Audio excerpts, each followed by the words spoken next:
This is the pendulum snatch. This move you must commit to. The same as the pendulum swing, clean and high pull.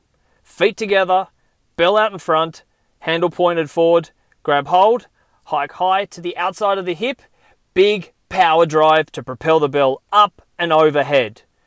Get the bell to head height before punching through to the sky. Keep a nice loose grip on the hand to make sure that when you do punch through to the bell, that the bell then folds over the forearm.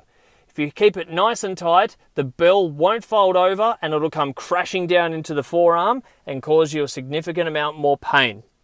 Whereas you keep a loose grip, it'll fold over nice and softly and you won't feel anything. You can bring it back down to the rack position and then go like you do your cleans into the bottom part of your swing before re-snatching the bell again for a pendulum snatch. Make sure always that the wrist, elbow and shoulder is in a nice stacked straight line when you're in the top part of the snatch and locked out.